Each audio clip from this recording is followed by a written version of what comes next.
여러분, 조선의 운명을 암시했던 한 편의 꿈 이야기가 있습니다. 그리고 그 꿈은요, 우리가 흔히 알고 있던 조선의 역사와는 사뭇 다른 어떤 숨겨진 진실을 담고 있었죠. 오늘 이 시간 한 폭의 그림으로 남은 이 꿈을 따라가면서 조선이라는 왕국의 이중적인 정체성을 한번 파헤쳐 보겠습니다. 고요한 달밤이었습니다. 조선의 왕자 안평대군이 깊은 잠에 빠져들었는데요. 바로 그때 그의 꿈속에 아주 신비로운 풍경이 펼쳐집니다. 전설 속에서나 들었던 복숭아꽃이 만발한 땅, 바로 도원경이었죠. 꿈속을 거닐던 안평대군은 스스로에게 묻습니다. 이 아름다운 광경은 대체 뭘까? 그저 하룻밤의 꿈일까? 아니면 실제하는 무언가일까? 이 질문, 이게 정말 중요합니다. 오늘 우리가 파고들 이야기가 바로 이거거든요. 보이는 것과 그 너머의 진실에 대한 이야기 말이죠. 꿈속에서 안평대군은 혼자가 아니었어요. 그의 곁에는 여러 인물들이 함께 있었습니다.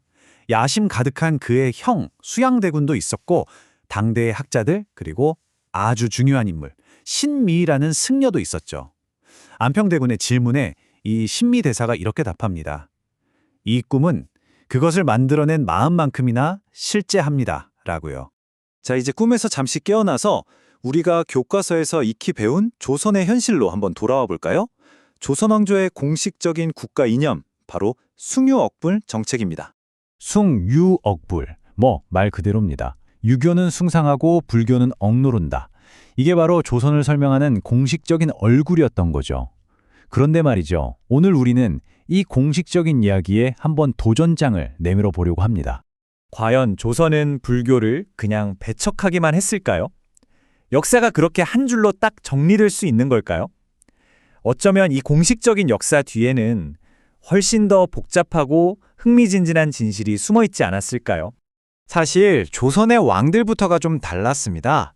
공식적인 정체권은 아주 다른 복잡한 관계를 불교와 맺고 있었거든요.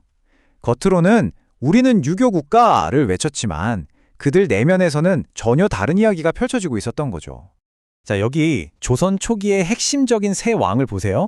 태종, 세종, 그리고 세조. 이 시기를 거치면서 불교에 대한 태도가 정말 드라마틱하게 바뀝니다. 태종의 강력한 억압에서 시작해서 세종의 실용적인 공존을 거쳐 세조 때에 이르면 불교가 정치적인 무기로까지 변하게 되거든요. 그 시작은 바로 3대 왕, 태종이었습니다. 강력한 왕권을 세우고 싶었던 태종에게는 꼭 해결해야 할 과제가 있었어요. 바로 고려시대부터 막강한 정치적, 경제적 힘을 가지고 있던 불교 사찰들의 힘을 빼는 거였죠. 그래서 태종의 정책은 정말 강력했습니다. 고려 말까지만 해도 전국에 수천 개나 되던 사찰들을 단 242개로 확 줄여버립니다. 와, 정말 어마어마한 축소죠? 그런데요, 이 강력한 억압 정책 뒤에는 우리가 몰랐던 숨겨진 면이 있었습니다. 바로 이 부분, 이게 정말 재밌는 지점이에요.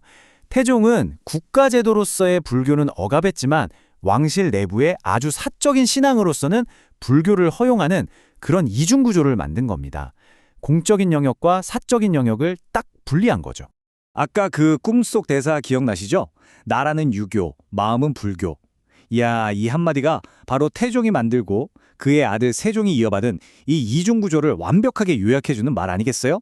자, 이제 이야기의 주인공이 바뀝니다. 바로 수양대군.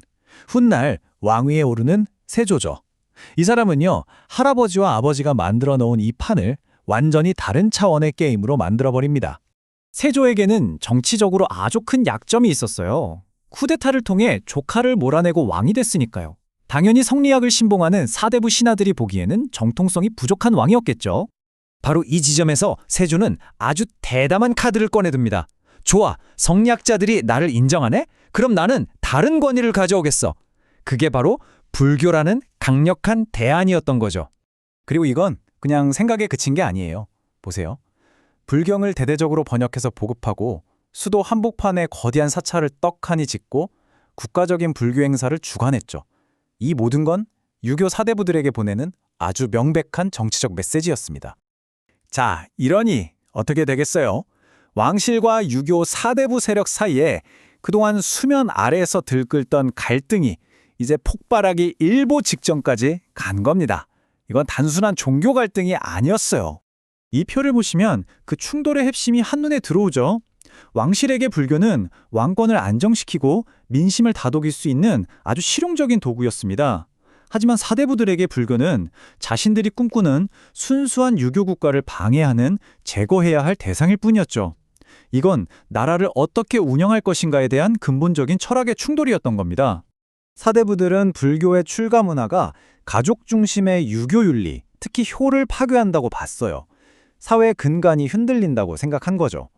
반면에 왕실은 불교가 백성의 마음을 안정시키고 왕권의 신성함을 부여하는 실용적인 가치가 있다고 본 겁니다. 완전히 서로 다른 세계관이 정면으로 부딪힌 거죠. 자, 이제 다시 이야기의 시작점으로 돌아가 보겠습니다. 이 모든 역사적 갈등이 압축되어 있던 바로 그날 밤 안평대군의 꿈속으로 말이죠. 꿈에서 깨어난 안평대군은 그 생생한 경험을 도저히 잊을 수가 없었습니다. 그래서 당대 최고의 화가였던 안견을 불러서 자신의 꿈 이야기를 들려주고 그림으로 그리게 하죠. 그렇게 탄생한 걸작이 바로 우리가 처음에 봤던 이 몽유도원도입니다. 꿈속에서 숙녀 신미가 남긴 이 마지막 말은 이 모든 것을 관통하는 것 같습니다. 조선이라는 나라의 정체성, 즉 공식적인 유교 국가라는 현실과 그 이면에 숨겨진 불교적 마음이라는 또 다른 현실이 충돌하고 공존하며 만들어낸 하나의 거대한 꿈과 같았다는 것이죠. 조선의 이야기는 오늘날 우리에게도 중요한 질문을 던집니다. 우리가 당연하게 받아들이는 지금 이 세계의 수많은 공식적인 이야기들 뒤에는 어쩌면 우리가 미처 보지 못했던 또 다른 진실이 숨겨져 있는 건 아닐까요? 한 번쯤 그 표면 너머를 들여다볼 가치가 있지 않을까요?